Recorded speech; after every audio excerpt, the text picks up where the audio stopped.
Thank you very much for appearing before the committee. This is your first time. I'm Florence Eshilomi, I'm the chair of the committee. Just for the sake of Hansard, I'd be grateful if you could just introduce yourself. Yeah, I'm Matthew Pennycook MP, member for Greenwich and Woolwich and the Minister of State for Housing and Planning. And Joanna, please. Hello committee, I'm Joanna Key. I'm the Director General for Regeneration, Housing and Planning at the Ministry for Housing, Communities and Local Government. Thank you. I'll just ask the colleagues on committee to introduce themselves. Chris Curtis, Labour MP for Milton Keynes North. Sarah Smith, the Labour MP for Hyndburn. Mayor Ellis, the Labour MP for Ribble Valley. Joe Powell, Labour MP for Kensington and Bayswater. Wolf Alster, Liberal Democrat MP for Woking. Lee Dillon, Liberal Democrat MP for Newbury. Lewis Cocking, Conservative for Broxbourne. We've had apologies from 3 members this morning on the committee, Gagan Mahindra, Mike Amesbury and Nishaba Khan. Minister, thank you. We are going to be discussing the government's plans for 1.5 million new homes to be built before the end of this Parliament. And we're going to have a range of questions on some of the stuff that comes under your remit. So just to start, Minister, obviously the government had a really ambitious pledge to deliver the 1.5 million homes over the course of this Parliament. And in essence, to achieve this, the government would need to build at least 300,000 net homes per year over the course of the next 5 years. And if you look back, previous governments since 2017 have only managed around 234k homes net per year. Given some of these figures, do you think that the government is on course to build the 1.5 million homes this Parliament?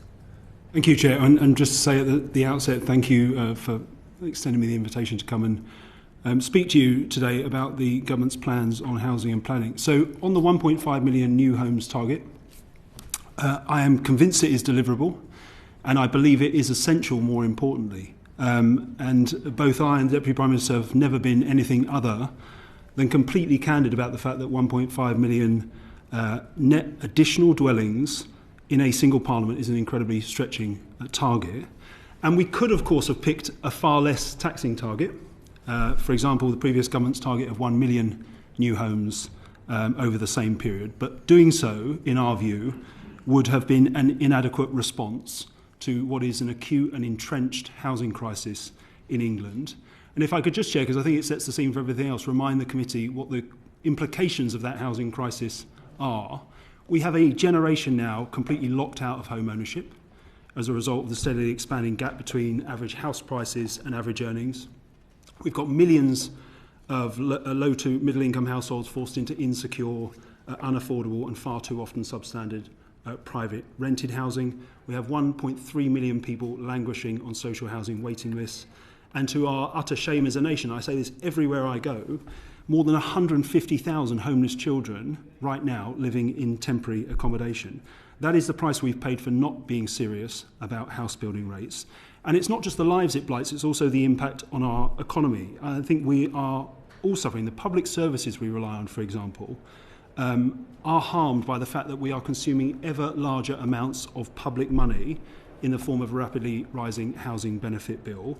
And also the situation we're in hampers economic growth and productivity. It constrains the full potential of our great towns and cities to realise their full potential. So we are taking decisive action to tackle the housing crisis and boost economic growth. I should be clear at the outset, Chair, that delivering 1.5 million homes is going to be more difficult than we expected in opposition. Now, and be very, very candid about this, we knew that if we won the election, we'd be grappling with a difficult inheritance in respect of house building as a result of the December 2023 changes to the National Planning Policy Framework, which exacerbated a fall in housing supply that had already been triggered by the present market downturn. But on assuming office, we discovered that the situation was even more acute than we had expected. The OBR, as you know, are forecasting predicted total supply will drop below 200,000 this year. The number of homes delivered through the Affordable Homes Programme is now estimated to be between 110 and 130,000 homes over 5 years. That's down from the original aspiration of up to 180,000 when it was launched in 2020. So the fact that supply is so constrained at present makes achieving an increase of supply of 500,000 homes over the Parliament even more challenging, but we are absolutely confident it can be achieved. It will require the full 5 years. It is vulnerable to things that are outside the government's control, for example, exogenous economic shocks, if they were to arise. Of course, that would have an impact. But we are, we believe, on course to achieve it. And that's because we've taken the first decisive steps that are part of a comprehensive plan. And we can go through those in more detail, but bold planning reform. We launched a consultation on the revised NPPF within our first month in office. A renewed focus on accelerating the delivery of large consented sites across the country through the New Homes Accelerator, the establishment of the New Homes Task Force, the planning policy changes and other flexibilities we provide to ensure that councils and housing associations can make a greater contribution to affordable supply. As I say, we've lots more to do, but we've made the first decisive step to delivering that plan, which we're confident over the whole Parliament can deliver that 1.5 million target. Thanks for that, Minister. So one of the things you'll recall is going back to that target, which I fully appreciate that you said the government is committed to. The Deputy Prime Minister was already quite honest to say that the targets for this year would drop below 200k. Will these targets be reflected when the Ministry publishes its targets, provisional targets, on the 28th next week, on the 28th of November? So we will report net additional completions in the usual way. We'll continue to update Parliament on the progress of our target. But just to be very clear, because you referenced 300,000 homes a year in your initial question, that was obviously the previous government's target. Didn't hit it once in 14 years. We deliberately didn't pick an annual target because we knew that we were going to inherit a very constrained supply, and in particular what amounts to essentially a collapse in affordable housing supply, a result of many factors. So we did not very deliberately say we're going to hit 300,000 each and every year. The trajectory is an upward one with large amounts of house building delivery in the later years of the Parliament. That's why it's important, I think, just to bear in mind that it's a whole Parliament target of 1.5 rather than an annual target of 300,000 a year. We're in a trough. We've got to pull ourselves out of that trough. That will take time. We're not going to hit a 300,000 type number. So what will be your interim targets for this year? We're not going to set interim targets. Our whole of Parliament target for 1.5 million new additional completions, as I said. We will continue to monitor and update Parliament on our progress toward hitting that target. So you're not going to set any targets, but you're still going to build the 1.5 million by the 5 years over this Parliament? Yeah, we're not going to set interim annual targets, but I'm absolutely confident for the reasons I've given that we, if we take forward every element of our plan, and I've said this repeatedly, it's a set menu, it's not a la carte. We've got to do every single thing that we're committed to do as part of that plan, but if that happens, I'm confident we can hit that target by the end of the 5 years of the Parliament. So just in terms of scrutinising the work that you and the department will be doing, then, if you don't have any interim targets, even for something for the sector to respond to work on, how are we realistically going to measure progress or any slippage if you, as a ministry, will not have any targets, even if it's interim? Well, we'll report progress on a number of different metrics, for example, the number of planning permissions coming through the system, TA levels, any number of other metrics that can show progress in various areas. But as I said, we'll report net additional completions as normal. The committee, the House as a whole, the sector will be able to see over the next year or two whether we've turned the system around and are making progress towards that final full Parliament target. Lee. Yeah, just to follow up on that train of thought. If, for example, you were going to hit, say, 200,000 homes a year, then at 4 years that gives you 800,000 homes, but you're still 700,000, so nearly half of your target short. So will you then come back and lay out plans on how you would get that 700,000 built in that final year? I think we need some confidence that there's a clear plan on how you escalate up. I accept that you need to increase, year on year, but I think there's a plan needed. And I do think it will become clearer as to the trajectory we are on to meet the total 1.5 after, for example, we've settled the multi-year spending review next year. That will, for example, give us the amount of total investment, government investment in social and affordable housing, for example, an important contributory factor to the total target. So I think it will become clearer as to the trajectory. It does imply, though, as I said, because we are in a trough, turning around the system in the early years and a steep trajectory, if you like, in the later years of the Parliament. And turning the system around quickly is incredibly important. It's why, for example, we've gone out there with a revised NPPF within the first month of this government, because the changes, and anyone with any familiarity with house building the system will know this, changes take time to feed through, both in terms of permissions and delivery that follows. So we have to take that early action to turn the system around. But I would just reiterate to the committee what a dire situation we're in. We're in terms of the collapse in supply, and in particular affordable supply that we've inherited, is going to take some serious measures to turn around. It is, and the latest provisional figures for year ending June 24 shows that the number of homes granted planning permission was 15% less. Yep. So where you are saying you're still not going to publish, even if it's interim targets, you're still on course to meet this 1.5 over the 5 years. Chair, perhaps I haven't been clear enough. We'll publish planning application statistics as normal. You'll be able to see how the system. But you're not going to transformed. publish your interim figures on a yearly basis. Well, we will publish as normal net additional completions. Yeah. What we're not going to set out is an annual target that we think we meet. There are too many factors that feed in to make that a reliable target to set. It's a whole Parliament target for a specific reason. But you will have a sense of progress. But you're absolutely right. The fact that permissions are down, I would say, for example, is because in December 2023, the last government amended the MPPF and inserted into it a series of anti-supply measures that allowed local authorities to evade meeting their housing targets, even though those targets nominally remained in place. That's the impact that's feeding through at the moment. That's what we've got to turn around. Lewis. Yeah, just on that, I mean, you haven't mentioned about the action you're going to take against developers' land banking. You seem to be attacking councils when lots of councils do lots of approvals. But just taking you back to your targets, there must be a minimum that you've got to deliver each year, because there must be a maximum that you think the UK can build. So if the maximum is 500,000, but you've got 600,000 left to build, it means you're not going to meet your target. So there must be somewhere in the department a minimum figure, even if it's not a target, that you've got to keep hitting each year. Otherwise, you won't get the 1.5 million homes built. We've got a sense of the trajectory. We'll set out more details when we publish our long-term housing strategy next year. But clarity is precisely that curve of that trajectory, if you like, is dependent on factors like, as I've said, the spending review settlement next year. And at that point, we'll have more clarity. We'll, of course, bring that clarity back to the committee. But we very deliberately, what we could have done, I say to you, Mr. Collins, we could have picked a 300,000 a year target, as the previous government did, and just never have hit it. We've picked what we think is a stretching but deliverable target over the whole Parliament for very specific reasons, because we are both boosting supply and reforming the system to ensure we can actually deliver it as a government. Well, thank you, Chairman. So I want to dive into the practicalities of trying to meet this stretch target, Minister. Yep. In my constituency alone, there's over 2,000 properties that have got planning permission and have had planning permission for some time that aren't being built out. How can we ensure that developers are going to build the properties that they've got planning permission for? And what steps is the government going to take to work with the industry to make sure it's got the capacity, the staff, the physical ability to build the 1.5 million? I think at the moment the committee just isn't sure we as a country can physically build what we've either got permission for or what we intend to build.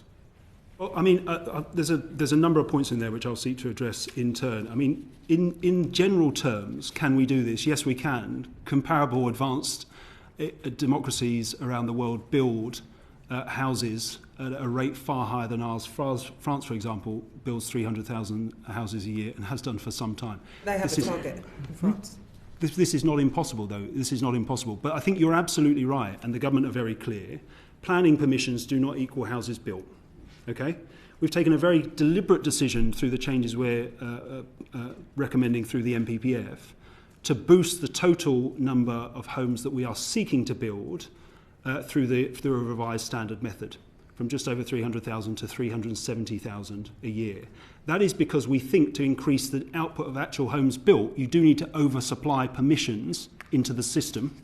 So we do need more permissions coming through. But those permissions are not always delivered, and you're absolutely right. That touches on questions of viability.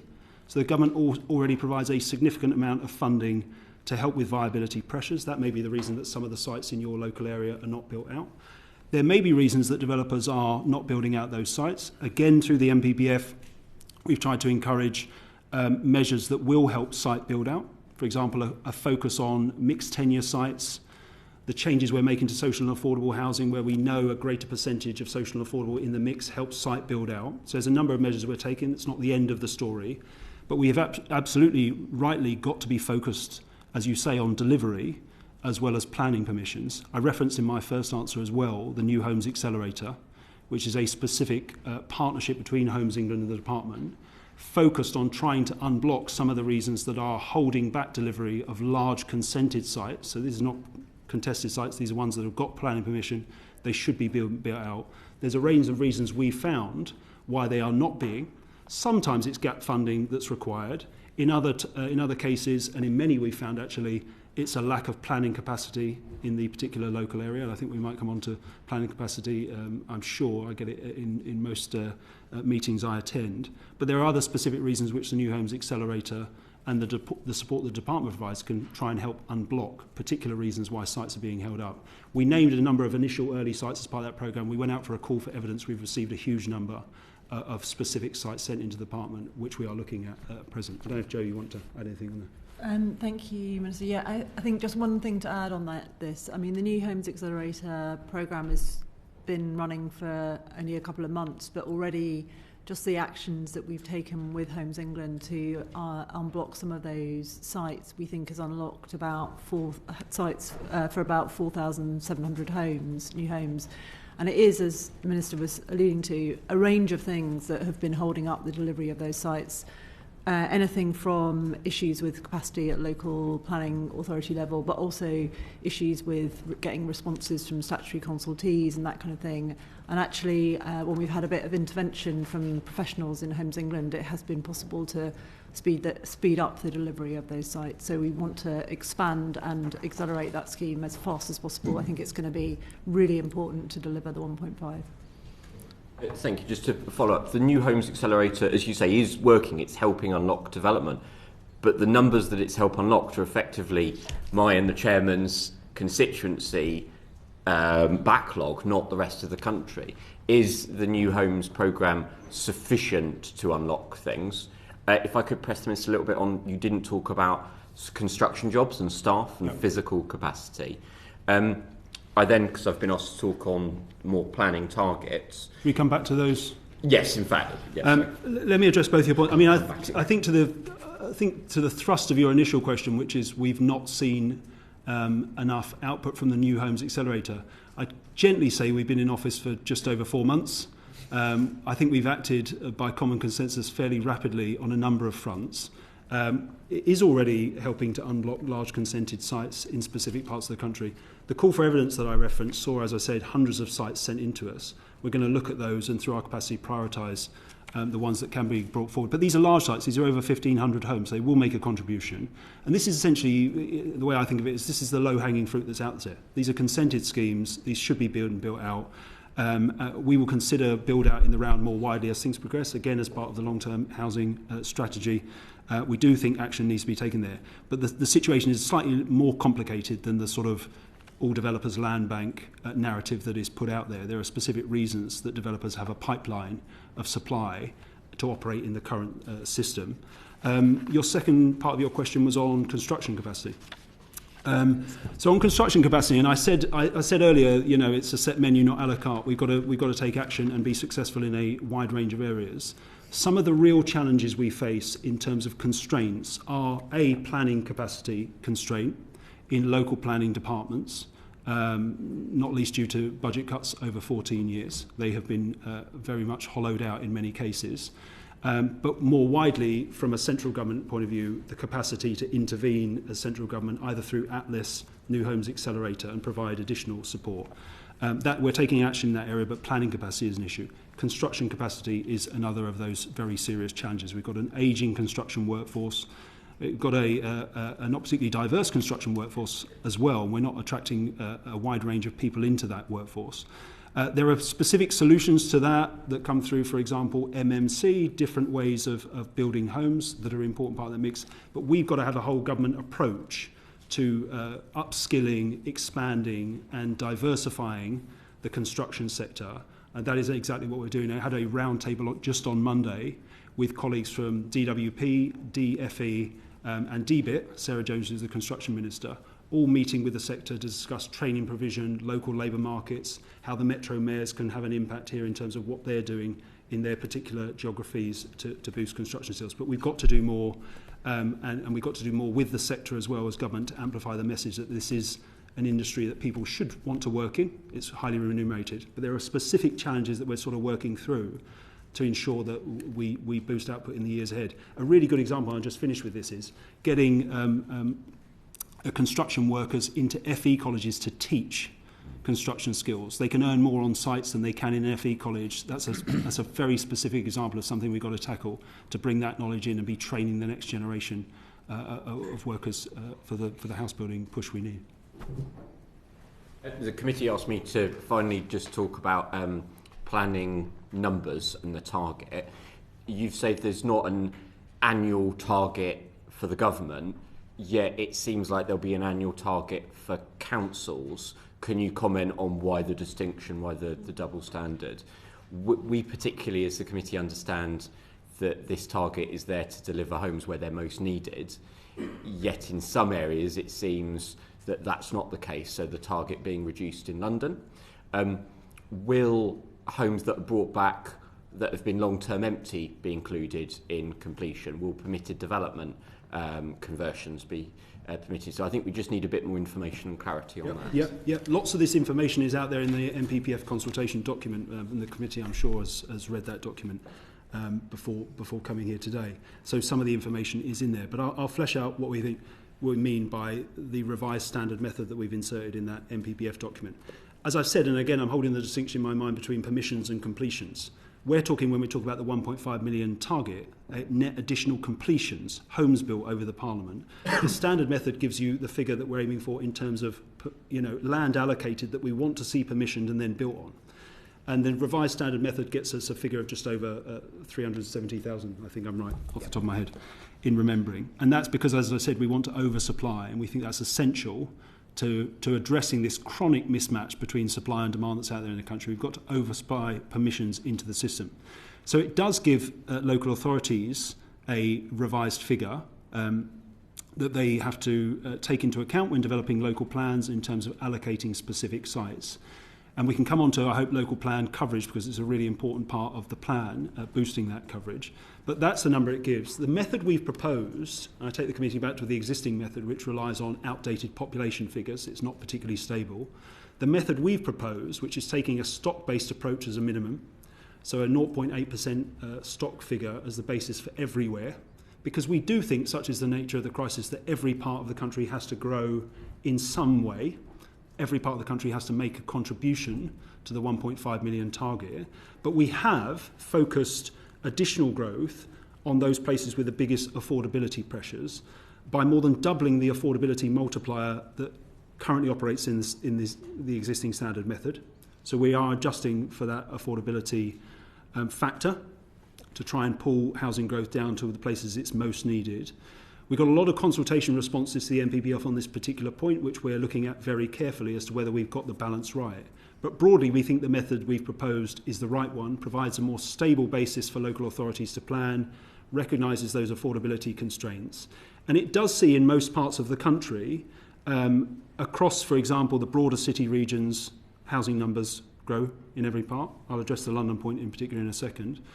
And so it's a more equitable distribution in many ways. When it comes to London, and let me be very clear, and I feel the government are on very firm ground here for the following reasons. The existing method that's out there for assessing housing need across the country includes a completely arbitrary 35% urban uplift for the 20 most populous cities and urban centres. It's completely divorced from housing need. It's a completely arbitrary number, 35% added on to the most 20, as I said, populous cities and urban centres. In most parts of the country, that urban uplift is concentrated on the urban core. London, for reasons that I won't go speculate on, but I think are political in nature, London was given a figure where the 35% uplift applied to every single London borough. And it produced a figure of over 100,000 per year in assessed housing need. That is completely fantastical, completely divorced from what London is able to deliver. So we have revised the method down it's still an incredibly stretching 81,000. That is the biggest significant uplift in terms of delivery that's out there in the country, in terms of what London has to meet vis-a-vis other places. But it's a more realistic and achievable target, we think. It still requires the Mayor, and I'll be very clear on this, to significantly boost output of housing in London, because at current delivery levels, they fall well short of that 81,000. But more importantly, we want to take a partnership approach to trying to help them do that, rather than some of the political game playing we've seen over recent years.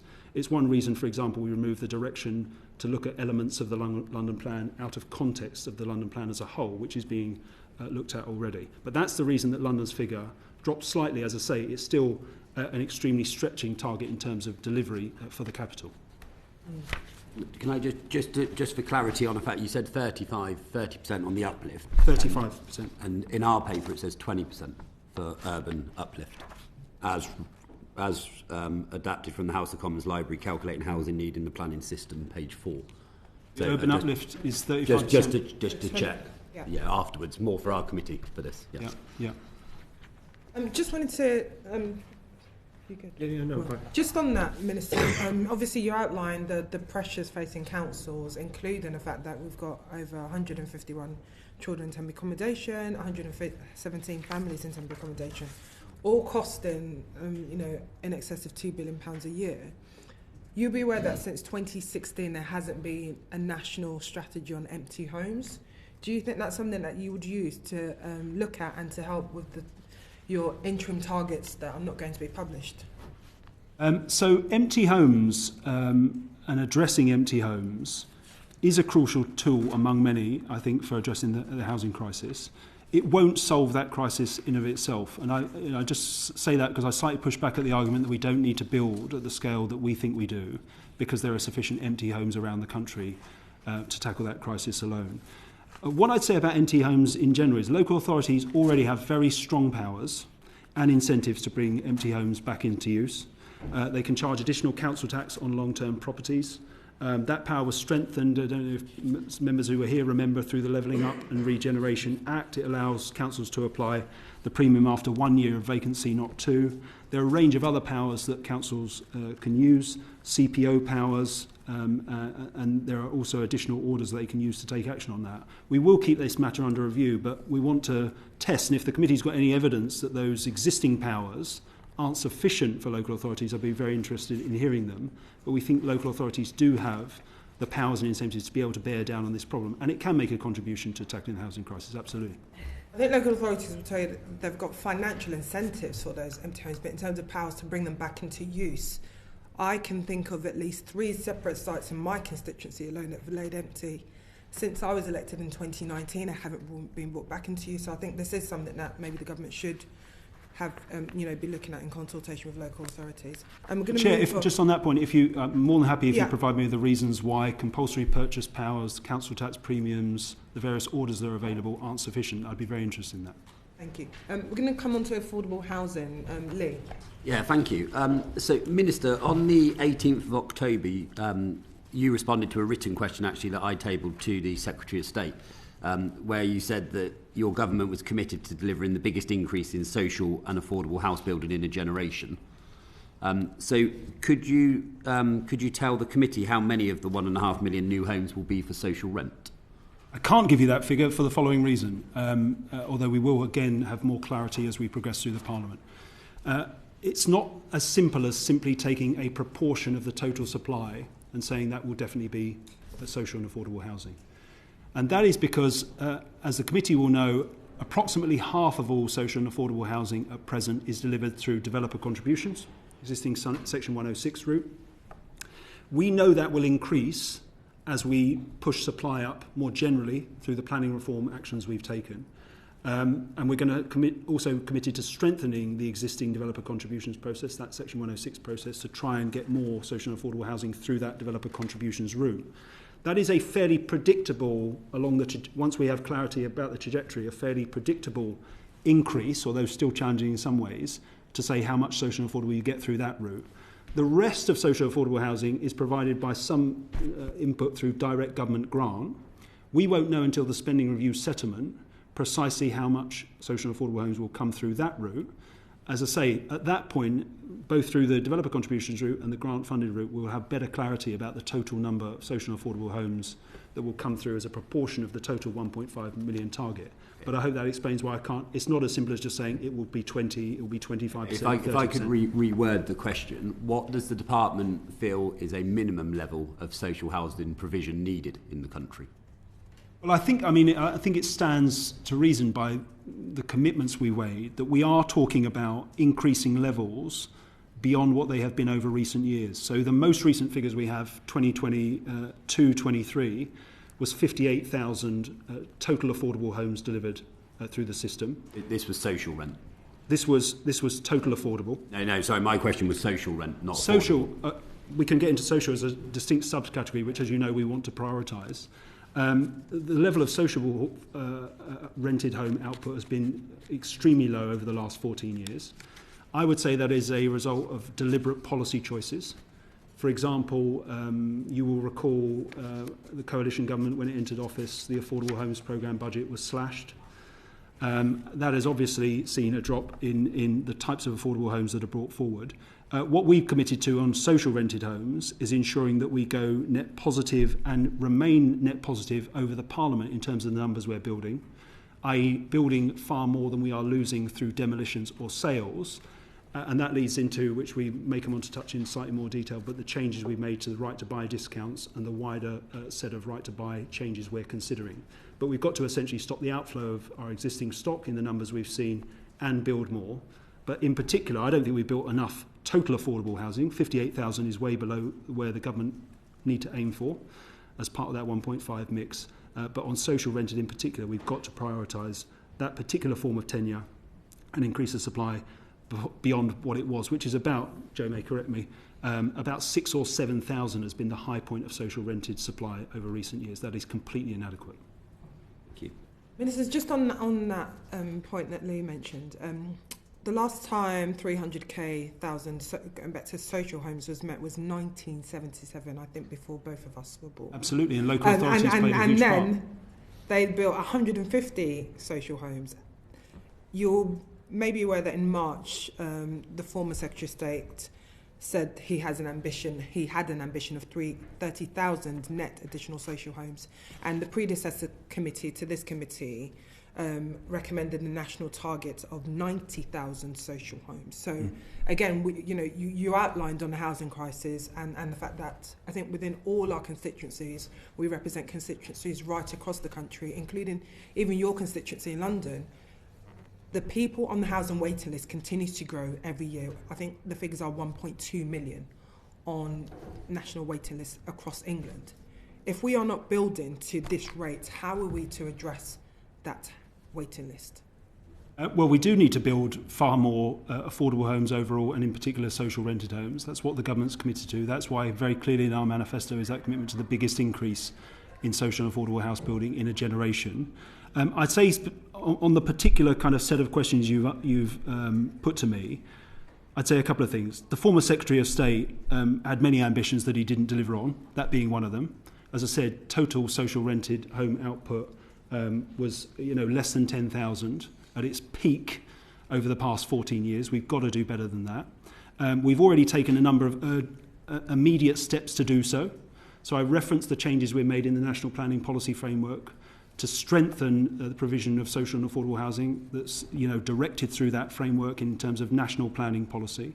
We secured at the budget an immediate £500 million uplift to the Affordable Homes Programme. As I said a couple of times in reference to previous questions, we'll set out further detail of future government investment in the multi-year spending review next year. We have got to boost that proportion. Some of that is through government grant. As I said, some of it is through the developer contributions route, and we need other parts of the system that have not maximised their potential to play a huge part. You referenced the 70s. The reason we built social and affordable homes on that scale was partly because local authorities played a much bigger role in delivery. They don't now. And we need to set them up so that they're able to make far more of a contribution. There are also other factors which we may not have time to get to, but the financialisation of housing over recent decades means it's a very, very different set of circumstances we are operating under a government than governments in the 1960s and 70s. But the ambition has got to be there, not least, as you said, I've got nearly 30,000 people on my local authority social housing waiting list.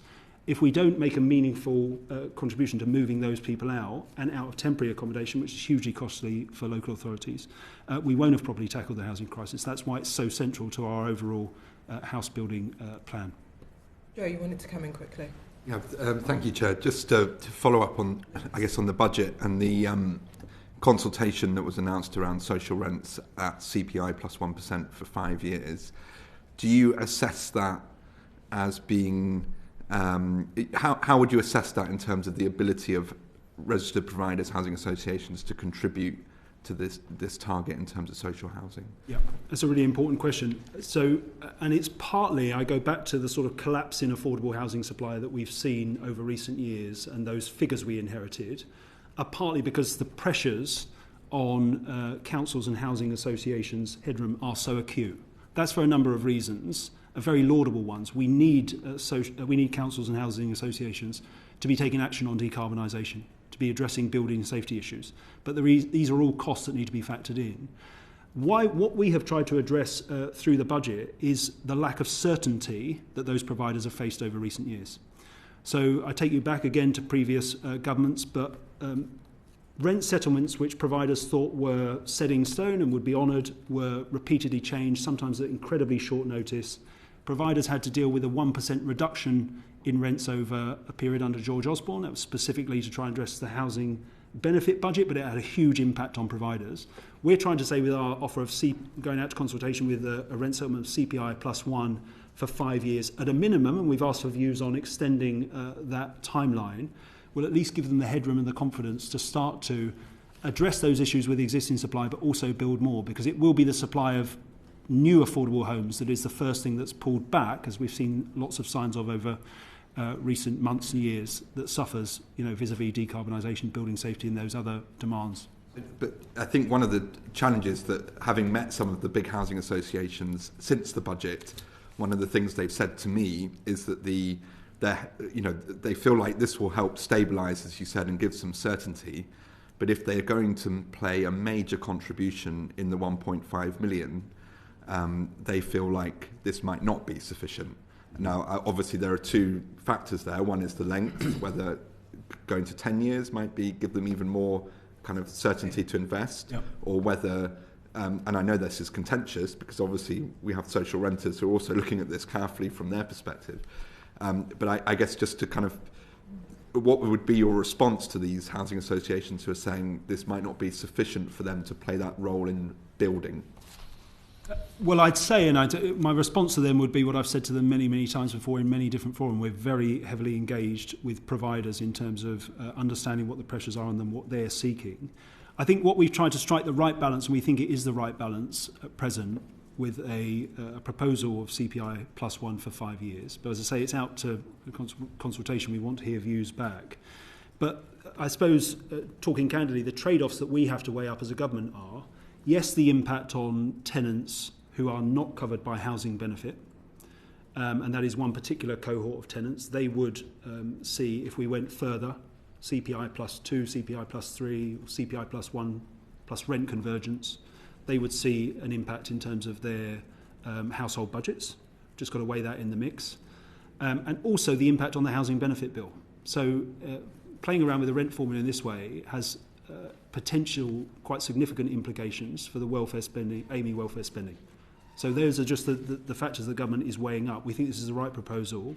As I say, we've gone out for consultation and asked views on a variety of options, including whether the length makes a difference. But crucially, and some of this rests on the, I think, confidence that providers have in the government, and that this government will be true to its word and leave that whatever rent settlement we finally alight on in place for the period we specify. But what they most want is certainty and a sense that it's not going to be changed at short notice, because it is factored into their business plans and how they are looking at future supply. I don't know if Joe wants to say some more. Yeah, I mean, just to add to that, I think the other thing that's really important, obviously, to those providers is the level of grant, which is something that we're looking at in the context of the new Affordable Homes Programme. So it's a toss-up for them, of course, about how much they need to borrow. and that would be on top of any grant that was available from government. So that's also a really, really important part of it. And just to build on what the Minister said about, it's always a balance, isn't it, between trying to make sure that we're not raising rents and therefore driving some low-income households into deeper poverty. I mean, the statistics show us that with rents and at the level that they are at the moment, 43% of social renters are in poverty after their housing costs are taken into consideration. So raising rents is obviously going to have an impact on those households that we really need to be mindful of at the same time as thinking through, obviously, the impact on delivery. And the impact of freezing their local housing allowance for another year. And that was a good move, Minister, just in terms of, obviously, we've heard from a number of councils the impact that's going to have on their day-to-day budget. Well, absolutely don't underestimate the impact that those LHA freezes had on tenants, both in terms of eating further into their disposable income, in some cases putting people at risk of arrears and evictions. That is very real. A significant amount of funding went in earlier this year as a result of investment the previous government made. But I think the fact of the matter is we're not in a position, given the economic inheritance, to go beyond what has already been announced in terms of LHA payments. We are taking further action on the private rented sector, as you know, through not least through the Renters' Rights Bill. Thank you. Lewis is going to come in on issues around local view. Yep. No, thank you very much, Minister. Do you believe in local democracy? Yes. As a principle. So why is the department starting to call in planning applications before they've been heard by local councils? Well, there's very well-known, well-understood criteria for callings set out if, Ms Cocking, you're interested in a written ministerial statement by a previous government. That is the criteria on which call-ins are judged, and they can be called in by the Secretary of State when they are judged to be matters of national significance, as was the case in that particular one. But you'll understand, given the quasi-judicial nature of plan decisions that ministers make in this department, I can't comment further on specific applications. So if we believe in democracy and local councils are elected to make decisions on planning applications, do you foresee lots of planning applications to be called in when they're recommended for refusal before they've even been heard at the local level at the local councils? Well, we've been very clear we will make the full use of the intervention powers that are available to ministers. We've not introduced those powers, but they're available for ministers as a result of actions taken by previous governments to put them in place. We will make full use of those intervention powers in cases where they meet the published criteria and we think there is a reason to act. What we're not going to do, in contrast to previous governments, is make highly political decisions on the basis of call-ins. And I've got to say, the number of call-ins that I uncovered on assuming office that were not justified, in my view, on terms of the call-in criteria, that clearly had a political element, I think is something that we need to move away from. Deputy Prime Minister and I have been very clear. We're going to take call-in decisions on the basis of the published criteria. We may look to keep that criteria under review as we go forward, but as it is, there's a very clear basis for that happen. And call-in always happens in terms of type of situation that the honourable members sort of laid out, before decisions are taken at a local level in those particular circumstances. So, can I ask then, you don't think that call-ins will go up over the course of this Parliament if it looks like you're not going to meet your 1.5 million homes target? Well, I wouldn't accept the premise of that question. What I would say, Mr Coggins, is we've not taken an in-principle decision to try and increase the number of call-ins that we're taking. We make specific decisions on the basis of individual applications where they meet the criteria set out in the written ministerial statement I referred to. So as I said, you don't think call-ins will go up then? We've not taken an in-principle decision to try and boost the number of call-ins. I don't know if Joe wants to say more, but we'll take them when they fit the appropriate criteria. The politics won't be a factor in that. There's very clear criteria when applications can be called in.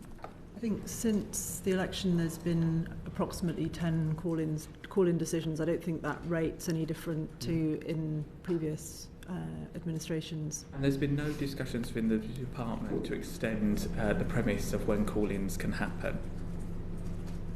We've not announced any plans to amend the call-in criteria, if that's what you're... Has there been any discussions about amending that criteria at this stage since you've taken office? About specific changes to the criteria, no. Yes. So there's been no discussions thus far to change. No, but any government, I think, would reasonably say that we would keep the calling criteria under review, and we may look at it in future years, but I haven't personally had any discussions about specific changes to the calling criteria. We have made clear, and I should be clear, it's on record, DPM is, that economic growth will be a consideration when we make decisions on that type of call-in application. But you do think that it's important for local councils to make decisions and have input, and for local residents to have a say on planning applications in their area? Absolutely, and hopefully we can move on to local plans and the importance of local plans. They are the best means for local areas to shape development in their particular geography. So if I just have one more follow-up. There's no plans from this government then to overrule local councils' local plans if they've already got one in place to make them build more homes over and above their current local plans that have been adopted? Well, no, the local plan, if you're talking about, let's break it down into what that actually means. Local plans will allocate a set number of sites for permission. That is the basis of decision making. We can talk about how the new revised standard method will work through. My question's about, there are no plans from you or the department to change any existing local plans that are already in place to make them build more houses until their local plans come to an end. So I'm talking about councils that already have up-to-date local plans that are in place now. They will remain in place. We're not going to seek to use call-in powers to take those local plans off people. What we have been very clear about, and perhaps, Chair, we might move on to it, I don't know if I'm preempting a question, but we want to see universal coverage of local plans. It is completely unacceptable that we have a local plan-led planning system where we've inherited from the previous government up-to-date planning coverage of a third and falling. That is not a stable basis for a system that relies on local input from local communities. So we do need to boost local plan coverage. Perhaps we can talk about that. We'll look at strategic planning and planning reform later on. I'm going to move on to, thank you, Bruce. I'm going to move on to Sarah, who's going to talk about placemaking for us. Yeah, thank you. So I just wanted to move on to what you've laid out in terms of placemaking, and specifically within some of the recent updates that your consultation proposes cutting the references to beautiful design from the MPPF, just to understand a little bit more about why and the potential impact of that. Yeah. I should just be very clear, because I think this has been misunderstood in some of the coverage. We are not cutting from the MPPF all references to beauty. We are removing the additional references to beauty that were inserted by the previous government, and we're doing so on the basis of objective feedback that suggests that they are subjective and that they have led to inconsistencies in decision making. So there's very good reason to remove that. That should not be taken as a signal that this government are deprioritising quality and design, quite the opposite. Thank you.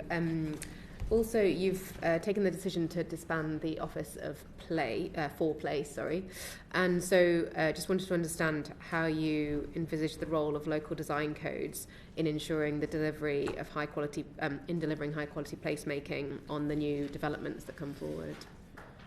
So I think there's a sort of separate and distinct debate about design codes and whether they are appropriately rolled out on a local authority wide area, or whether they're better targeted at specific large sites.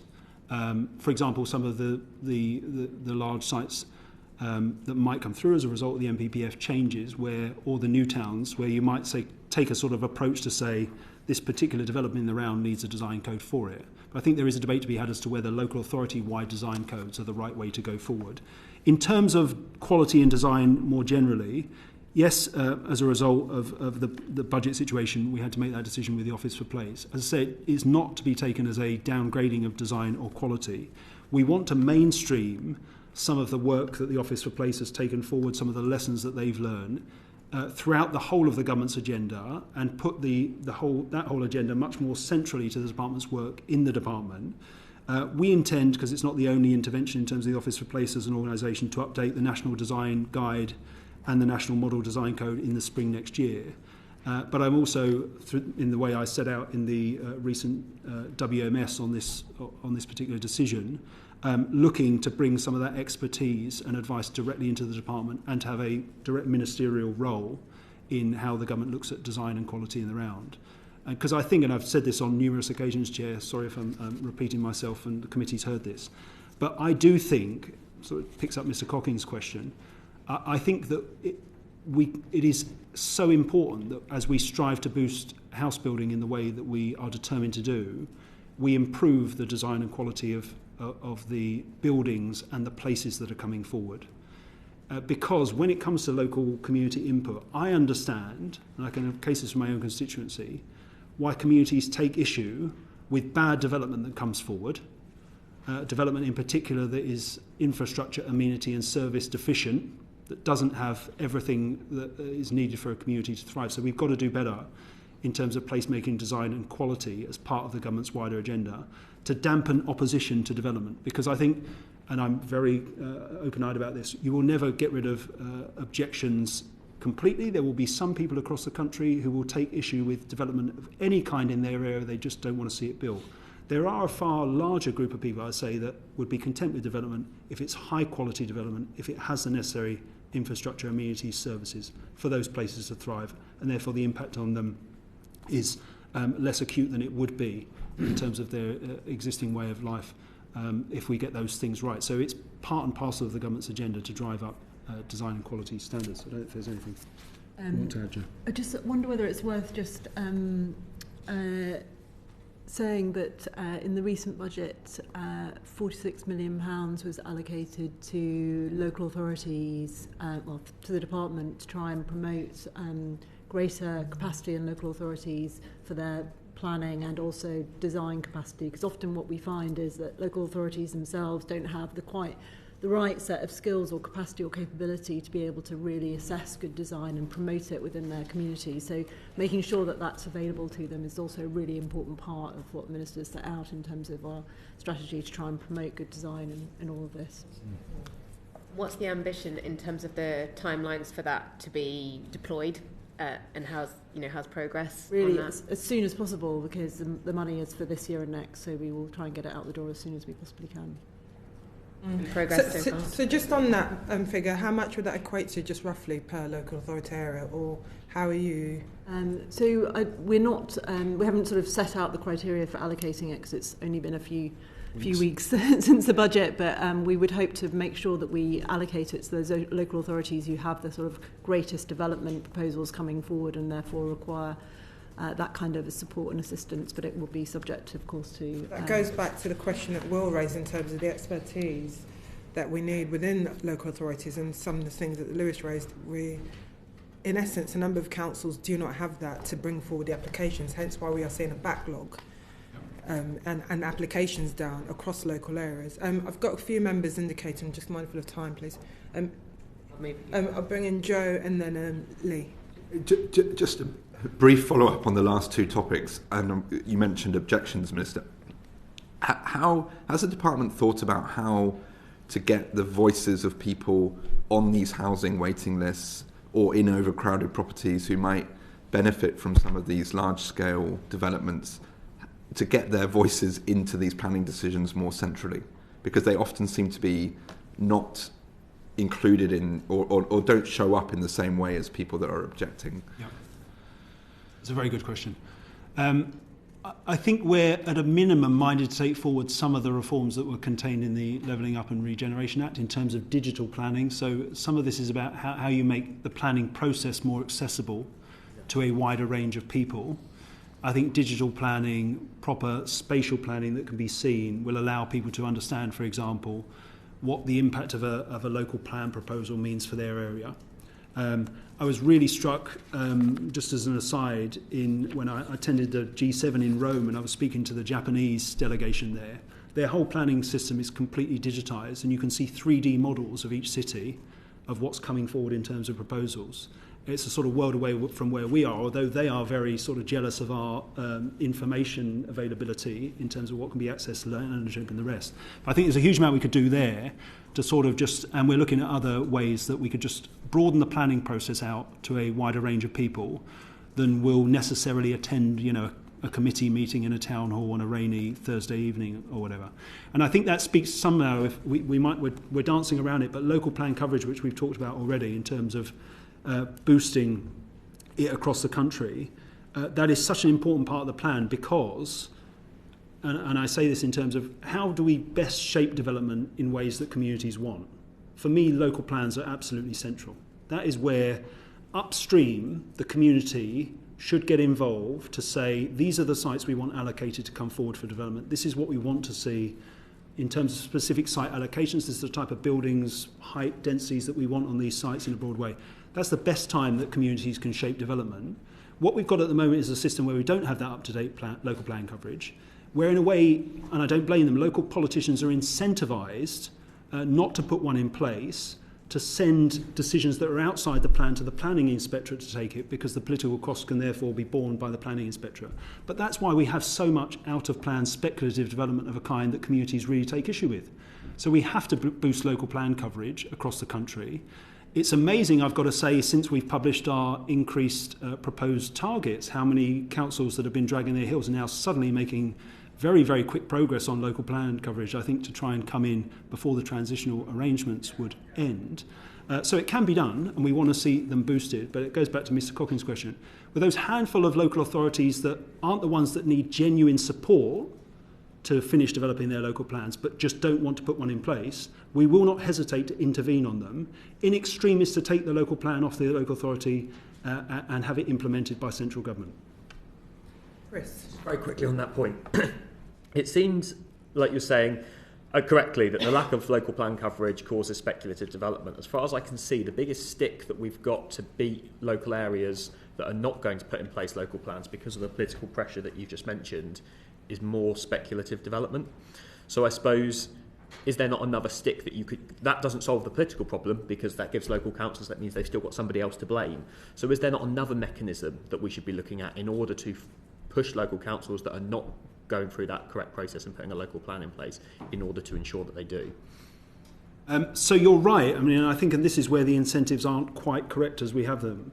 Local authorities that don't have an up-to-date local plan in place will suffer from applications made outside of the local plan and that can go to the planning inspectorate and be improved on appeal.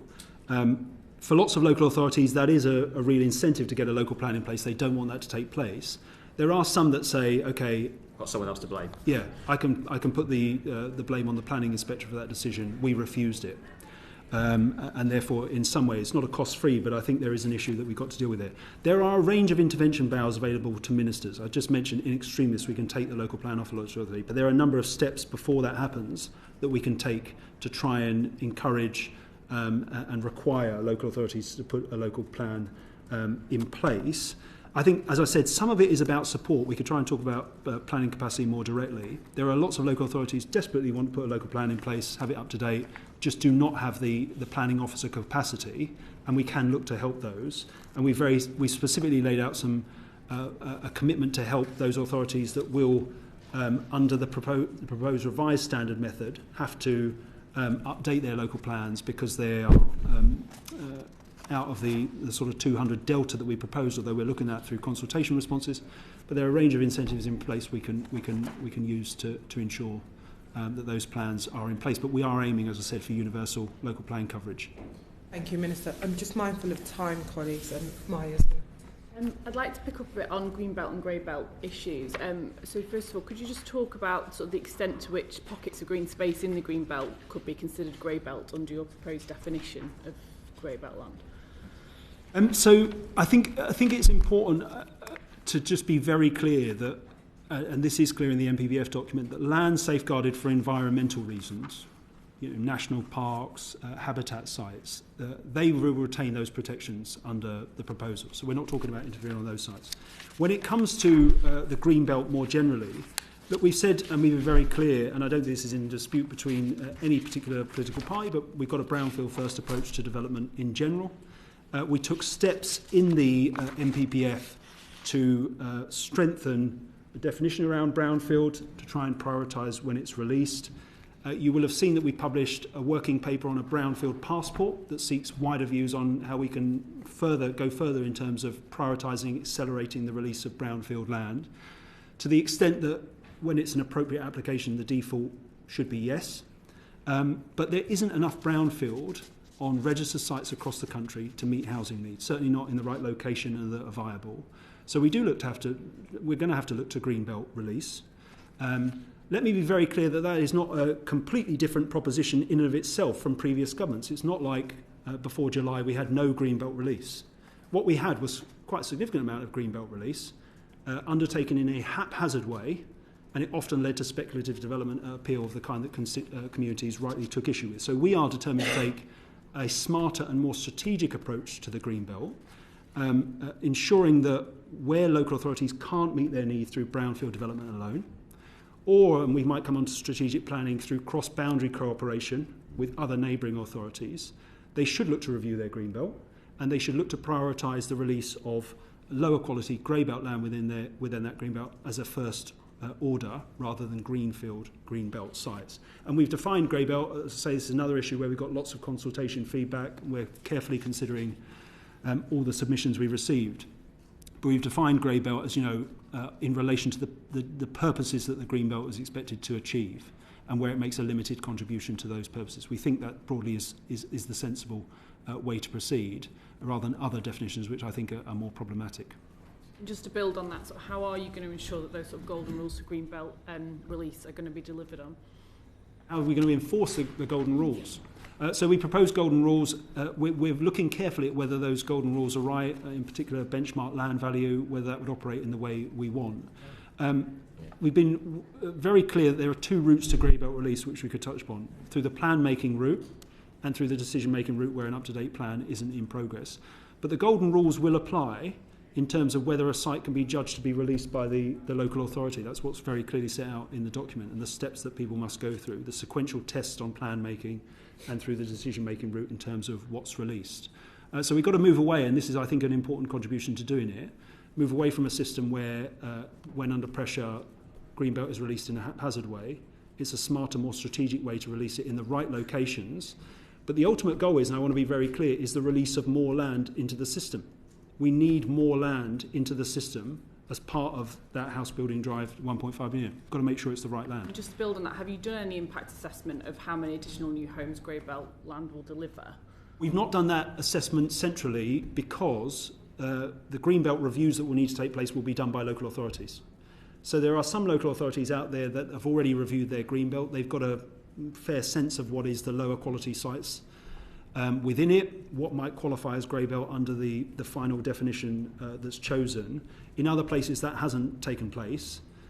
We'll provide appropriate support and guidance as to what those Greenbelt reviews should look like, how they can be taken forward. But it will be for local authorities to identify in their particular areas what qualifies on the basis of the definition and whether they need to release it. And just to be very clear, if a local authority can meet all of its housing need under the new revised standard method through brownfield alone, we won't have to look to release Greybelt sites within the Greenbelt. It's where, as I said, there isn't adequate supply of brownfield sites, or the housing need can't be met in a strategic way through cross-boundary mechanisms with neighbouring authorities, something that's completely missing from the planning system at the moment, an effective cross-boundary mechanism. If they can't do that, they will be required to look at Greenbelt review and the release of the right types of land within it.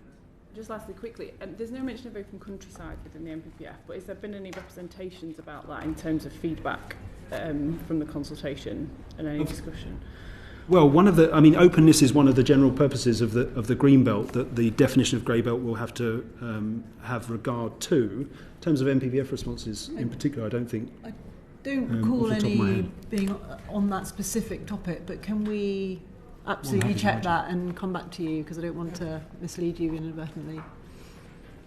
Lewis, you wanted to come in really quickly. Yeah, just on that point. So you keep talking about we've got to release more land, we've got to get more land into the system, but I'm yet to hear any measures that you're going to take against developers that already have permission that aren't building. Well, I have mentioned the New Homes Accelerator, which seeks to go in on large consented sites that aren't being built and take action to ensure that they are. There are measures in the MPPF which strengthen build out in terms of what we know makes a difference, proportions of social and affordable housing, mixed tenure in other ways. Might talk about build to rent as a significant contributor to the house building target more generally. We will keep build out under review more widely, but we have taken early steps over the past 4 months to try and encourage the build out of sites. Thank you. Oh, Joe wanted to add something. Sorry, Could I add one thing? I think, Mr. Crocking, you also referred to sort of land banking in your earlier questions. I just wanted to come back on that. I mean, I think there's often a criticism of developers that they are land banking in some way, and I think there was a 2018 report that Oliver Letwin did, and then more recently a Competition and Markets Authority report on this issue, which didn't find any systematic land banking behaviour on the part of the big developers. What it did say, however, was that the system itself and the planning system was so complicated that it sort of acted as a kind of informal barrier, if you like, to entry to a sort of larger number of developers, and that's something that we definitely want to try and address through the reforms that have been announced, and trying to simplify the system more generally so that it allows. We're going to come on to access. further. But generally, Chair, I should say, if you want protection from speculative government, get a local plan in place. Your local authority has given no evidence of progress towards a local plan. We need to see that in all parts of the country. I've got a local plan in place, and so is East Tarts. Both my local authorities do. Okay, thank you. Moving on swiftly, Chris, please. Thank you. At some point in the next, 8 months now, the Newtown Commission is going to come back with recommendations. What happens next? What happens next? The government takes steps to start to deliver and work up the detailed plans for the sites that will be chosen. But just to be very clear, what we wanted to do here by setting up an independent task force is to draw on the wealth of expertise that's on there under Sir Michael Lyons and Dame Kate Barker as chair and deputy chair, to put forward to ministers a list of sites that then ministers can choose from. So they will be bringing forward, on the basis of criteria that they're developing, a list of appropriate sites across the country that then ministers can select from, rather than ministers just going out there, as we could have done in a different world, and said, we've chosen these sites without that independent expert input. So, broadly speaking, your 3 points on this, I suppose. Firstly, you're expecting to be taking forward all of the sites that they recommend and coming up with a plan in order to deliver that? Not necessarily. But you'll be looking to take forward most of them, or? I think we'll make a judgment when we see what sites they bring forward. And just to be very clear, Chair, we gave them, and Mr. Coates, we gave them 12 months to report back on the complete list of sites. We have said to them, if there are sites that they think meet the criteria and aren't in question as to whether they should fall in the final list, they can put those to us before the end of that 12 months, and they're going to issue an interim report early in the new year. Okay, just two very quick questions on that. Will local authorities get a veto on a new town in their local area? And secondly, how will that sit alongside the housing target that's come up with under the new formula?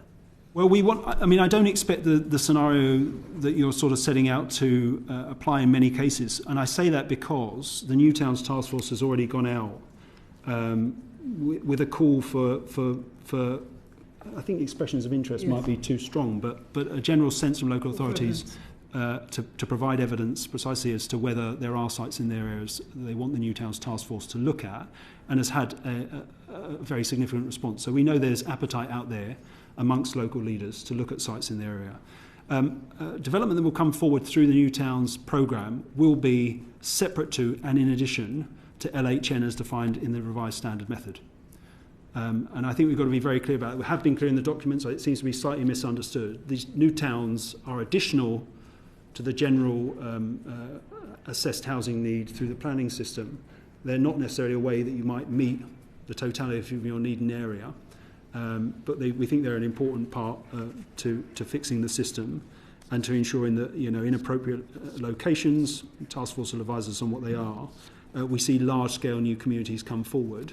You'll know this, you live in a new town, but the post-war, going back to the post-war the post-war system and why it worked and why output was high, it was because a New Towns programme was one of the three legs of that system. And again, it's been completely missing over recent decades. I just think, just finally on this point, is there a sort of view from the department in terms of what's on the table in terms of a delivery mechanism for those new towns?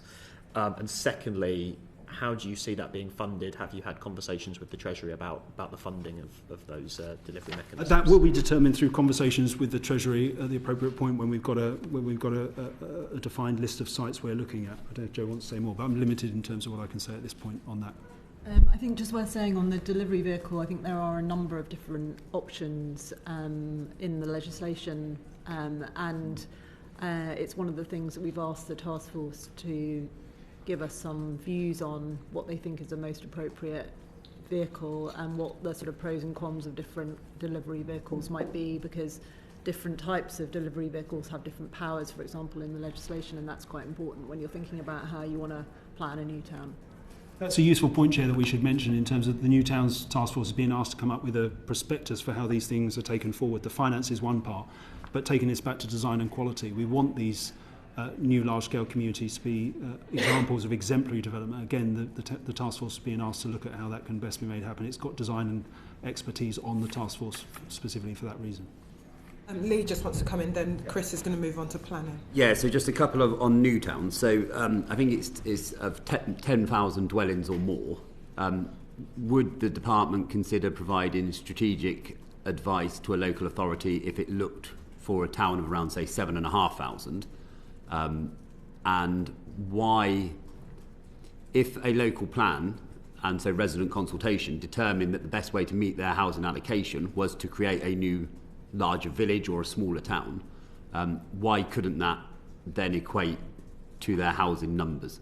Why would you have to take that additionality of a new town in your local authority area plus have your housing supply figures?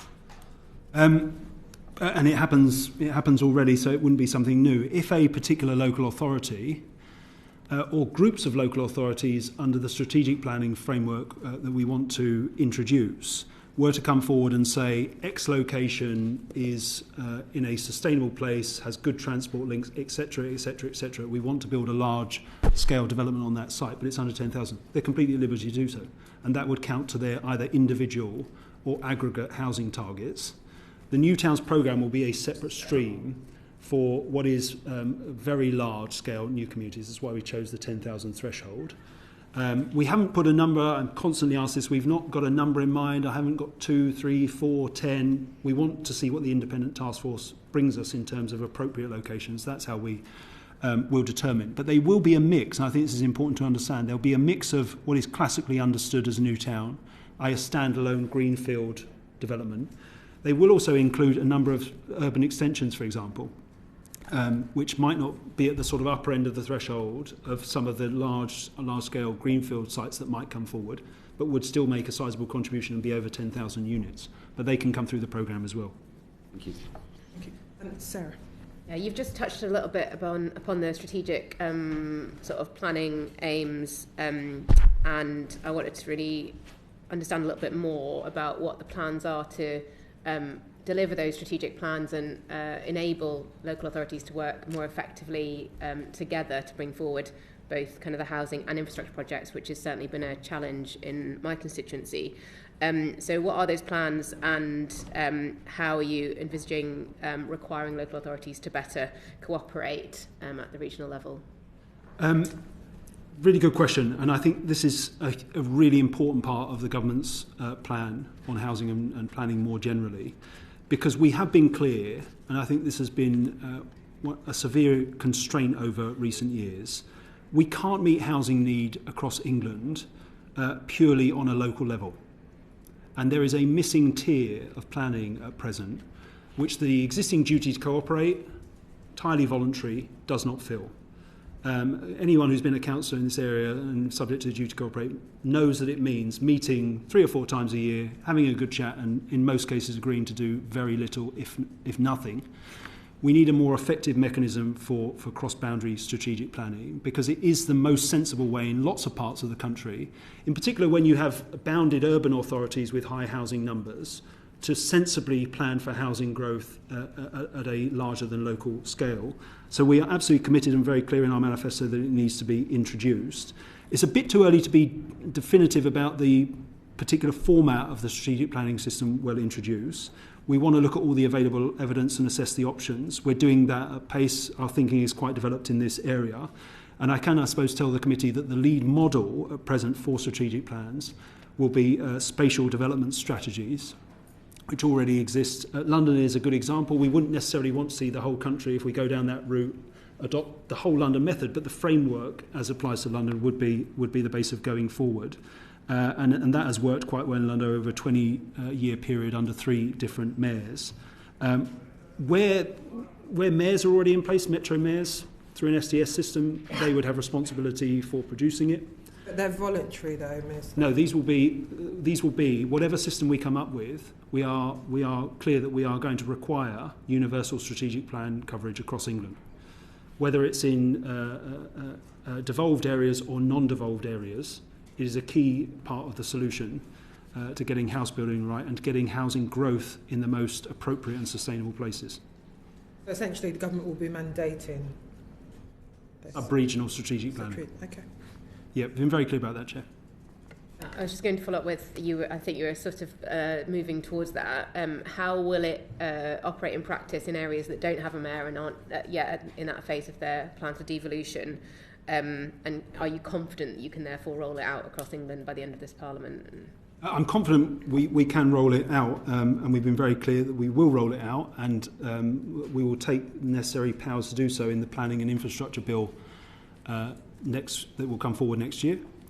It's a bit too early to say precisely how it would work in non-devolved areas. We haven't, as I said, alighted on the particular format, although our thinking is that we're broadly present that we would expect to proceed on the basis of spatial development strategies. I think in non-devolved areas, the closest example is joint local plans, where a statutory joint committee is put in place. Those are voluntary at the moment, but there are examples of this happening around the country where a statutory committee is put in place, a joint committee is put in place with adequate representation from the constituent member authorities. And in most cases, I know there's a tendency to think it will operate like this. In most cases, it is not a conflictual relationship on those bodies. There is tensions that need to be worked through about where housing growth is shared, where infrastructure is placed. But in most cases, given the incentive is to stay on the joint committee and to negotiate, you get those tensions are resolved through a plan. And we're just, in a sense, reintroducing an element of strategic planning, Chair, that used to exist. And I think it was a big part of why house building rates were higher in previous years, and that is completely missing, because we just know that there are many authorities across the country that can't effectively meet their housing need on their own at a local level. Chris, you're going to come in. Just very quickly on that. Obviously, there's 2 things that are happening at the same time here. The first of which is we're rolling out far more devolution. And I think as we roll out far more devolution, unlike the devolution that's already happened, what I think we will find is that the boundaries for the devolution deals do not match up with the boundaries for the strategic planning that needs to be done. So what you're going to end up with, just to take the conversation one step further, is places where there are mayors, but where there are mayors don't make any sense for strategic planning. I think of it in my area where I'm fairly confident there's not going to be a devolution deal with one of the places that is literally building a development which on a piece of paper says South West Milton Keynes and is not being strategically matched up. So is there going to be an option to have a strategic plan that doesn't run across across mayoral boundaries and other local authorities where that is necessary and required?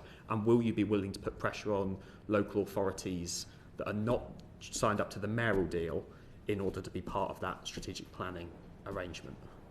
It's a good question, but I'm going to be quite careful in the words I choose, because we haven't, as I said, alighted on a final proposition. We absolutely do need to take account for that scenario where the non-devolved authority boundaries don't necessarily match the most appropriate, if we go with the sort of preferred option as things stand, spatial development strategy area. I think we have got to account for that. I think in all instances you'd want to try to put in place a system of strategic planning that aligns very closely, if not exactly, with your devolved geography, because I think things would get very messy in the scenario you put, not least in terms of some of the financial incentives around the non-devolved strategic authority were that to happen. But we do need to take account for that in some places, and we'll work through how that would operate. Right. Chris, just looking at additional planning reform, please. Yes, so with which upcoming government bills are likely to include planning reform, and when can we expect them to be published? And just alongside that as well, when can we expect a government response to the NPPF consultation? On the NPPF, it's very simple. The consultation closed on the 24th of September. We received over 10,000 responses. Officials have been working through those responses at real pace. We're determined to provide a government response and publish a revised MPPF before the end of the year. We're on track to do so. In terms of wider planning legislation, we committed, as I said, I've just referenced it, to a planning and infrastructure bill next year. The purpose of that bill will be to speed up and streamline the delivery of housing and infrastructure across the country. And we've already made clear it's in the background briefing notes to the King's Speech, some of the areas that bill will look to take action on, not least planning committees, a win-win for nature and development if we can alight on a proposition that achieves both those aims, and action in terms of critical national infrastructure. But we'll have further details about what precisely is included in that bill in due course. But the intention, as I say, is to publish it next year. Again, another key part of the plan we're taking forward. Just slightly related, just one final question from me. We know that one of the biggest bottlenecks in the entire system, but also in the British economy, I mean, I speak to is the number of planners in local authorities. I mean, I've spoken to big businesses who tell me that they are handing back, in the case of one supermarket chain, international supermarket chain, for every £5 that they've got earmarked to invest in the UK, they're handing £1 back to their international parent company because of a lack of capacity in the planning system. Now, I know there's a bit more money for this. I know there's a manifesto commitment for 300 more planners, but let's be honest, that's not going to be enough, is it? Well, I think there's a couple of parts to this question. I might bring Joanna in it. One is that 300 planners is not the only thing that's in there. So I think it's important to understand that the department already has a dedicated planning capacity and capability team under the chief planner in MHCLG, and that already does a lot of work. You referenced quite rightly at the budget, we build on that existing baseline of capacity, if you like, with additional support, an additional £50 million package. That includes providing an additional £5 million to deliver improvements to the planning regime for nationally significant infrastructure projects, as well as £46 million to boost capacity and capability in local planning authorities. That isn't enough, you're right. You'll know that we took action earlier in the year to increase fees for householders and other minor applications. And we will look to empower planning authorities, to set their own planning fees by localising them through the system. There was some detail on that in the MPPF consultation. And that money will be earmarked for the planning team. They can't use that to cross-subsidise other bits of local government funding. That's correct. Under managing public money, they can't use the money for anything other than planning. Just on that, I know that there's this extra money going in, but I speak to local authorities who are telling me that their baseline is to cut their planning department this year because of the pressures that are put on local authorities. So are you effectively just filling up a gap that's otherwise being cut and not necessarily increasing capacity in the system, or how are you going to mitigate against that? Well, I think partly through the actions we've taken. So we have secured at the budget a significant amount of money that can be used to provide capacity and capability support for local planning authorities. But I think an important bit comes through planning fees and looking at localising those planning fees so that local authorities can set the rates that they determine are required to sustain the teams they need.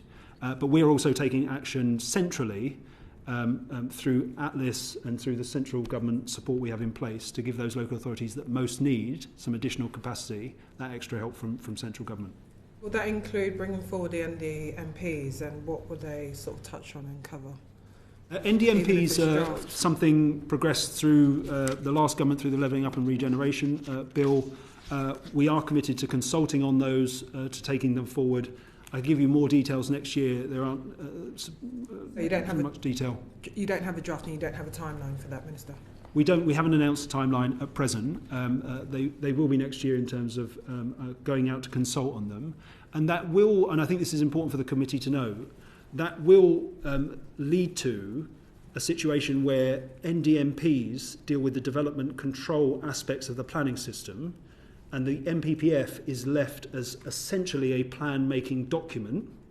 It'll be in a slightly slimmed down form from what it is now. But I just want to be very clear with the committee, it's not the government's intention to make very substantive national changes to national planning policy in the way we've done through this consultation at the point we come to essentially tidy the system up on that basis. But we are looking at what NDMPs can do in terms of streamlining some of the development management control aspect of the system. Lee, very quickly, then I'm going to well, bring in Joe. when you consult on those, will you also commit to parliamentary scrutiny of those NDMPs, as you previously argued for in your shadow role? I definitely want Parliament to be engaged in what they look like, and as part of obviously any member would be able to respond to a consultation. That's different than parliamentary scrutiny, laws. Minister. Yeah, well, and I'm sure at the point, I'm more than, I'll be returning to your committee at points in the future, I hope. We will be I'm more than happy again, to lay Minister, out and to hear views from the Yes. committee in particular about what NDMPs should comprise of and how they should operate. Thank you. Thank you, Chris. Joe. Thanks, Chair. So, Minister, we couldn't let you go without asking. I know millions of leaseholders have been promised reform for many, many years and are waiting anxiously to understand your timeline for implementing the existing Leasehold and Freehold Reform Act, and what your timeline will be for consulting on the draft Leasehold and Commonhold Reform Bill. And obviously for us, one particular question is whether that timeline will allow for pre-legislative scrutiny. Again, good question, and I know, Mr. Powell, you've got many, many leaseholders in your constituency. So have I. I've got a credible number of new build blocks that have gone up along the river in recent years, so I get this on a constituency level as well as ministerial. And I know there is a frustration, I think it would be fair to say, but there's definitely a demand for the government to act quickly, and we want to act as quickly as possible. There are a number of challenges we're weighing up in terms of how we progress in the first instance, implementing all of the provisions in the Leasehold and Freehold Reform Act that was passed in the wash-up in the last Parliament. Switching those on is challenging for a number of reasons, which will become clear in short order. But in any scenario, it would have been a significant body of work. It requires an extensive programme of secondary legislation to enact every one of those provisions in the bill. But it's the government's intention to move as quickly as possible to do so, while getting it right. We must get these reforms right in terms of how they are implemented to ensure they are to the lasting benefit of leaseholders. On the draft bill, which we committed to in the King's Speech, we made very clear it's going to come in this parliamentary session. We'd want to give adequate time, obviously, for more intensive scrutiny from the House, from your committee, as to what that bill looks like. That's the purpose of publishing not a bill but a draft bill, so that we can get that extra parliamentary scrutiny and input. But that bill will go further in various ways than obviously the existing reforms that are on statute, and we'll look at some of the many commitments we've made in our manifesto to ultimately, and I want to be very clear here because there's been no rowing back at all from this government, to finally end the leasehold system by the end of this Parliament. That's obviously reassuring to hear. I think one thing you might have seen a group of MPs have written to one particular managing agent who has a very troubling track record. I'm just curious, both because that's both a short-term ask around accountability, but also in the system we hope that we'll shift to, managing agents are still going to play a really important role. So how can we increase accountability and improve performance of managing agents? Absolutely right. So managing agents already play a crucial role. In a world in which common hold is the default tenure, they will play an important role, and we've got to ensure they're properly regulated. The government are looking at how we strengthen regulation of managing agents to ensure they provide a professional service. That is one of many issues bound up with our general drive, as I said, to finally end the leasehold system. Mr. Powell, you won't have to wait long to find out, and the rest of the committee, is precisely the way we intend to proceed in this area of the Department's responsibilities. And I think that's important because, again, we are always inundated with leaseholders who are just being fleeced, to the tunes of thousands of pounds by, you're having leaseholders who are not going to be able to enjoy Christmas because they are putting bills aside. All the measures laid out in the Leasehold Reform Act are still not enforced yet, as you know, Minister. So some are, Chair. Yeah, the sooner we see this come forward, the better Absolutely. for the thousands of constituents right across the country. It will become very clear to the committee why we've taken time to set out precisely how we intend to proceed at the point that we make an announcement in this area. Can we tease out a timetable? How you've announced it, is it sort of imminent, which to me might seem like Christmas? Are we talking months or years? Like, are you able to so we can plan our hopefully we can plan our forward work programme? Not months, I would say, Mr. Foster, not months. That's very helpful. Thank you. Thank We you. look forward to reading it very soon. Good. Thank you very much, Minister. Just one final question before we close. Obviously, you've announced that the Chair and Chief Exec of Homes England are both leaving, and you'll be aware that obviously the email from the outgoing Chair questioned the incredible ambitions for the 1.5 million homes target in his email to staff. Is he true, and do you think he was wrong on that? Going back to my first opening question. I think, and if Joe finds it, I'm more than happy to read out the email. I think it was taken completely out of context. Okay. What the current Chief Executive was referring to when I think he said it was a two-parliament job was the wider reform agenda around house building. And if the committee wants to take the time to go and read the precise wording of the email, that will become clear. The email from the Chief Exec. From the email from the Chief Exec, and I think he was taken out of context. But he is right that some of the reforms we're taking forward are long-term. They are over multiple parliaments. That's why we're going to set out in next year a long-term housing strategy that takes that longer view. But in terms of the 1.5, he was not directly referring to the 1.5. It's clear from the email. And as I've said right at the start, I'm very confident that we can achieve that stretching but deliverable target. Just lastly, obviously, a number of tenants, again, I referenced Christmas. This Christmas, they'll be facing no-fault evictions. When do you expect that ban to come into effect and end? We want that ban to come in at the point where the courts and tribunal service is able to implement it, but in short order. We made a commitment in our manifesto to bring it in immediately in a one-stage process, not the two-stage process the previous government proposed, when it was also subject to subjective and not clearly defined court reforms that could have taken place any point in time. You'll know, Chair, that the bill moved out of committee very swiftly, without a division in fact, over just 6 sitting sessions. I'm waiting a date for report stage. We want the bill to progress as fast as possible. Thank you, Minister. Order. Thank you very much. Thank you very much.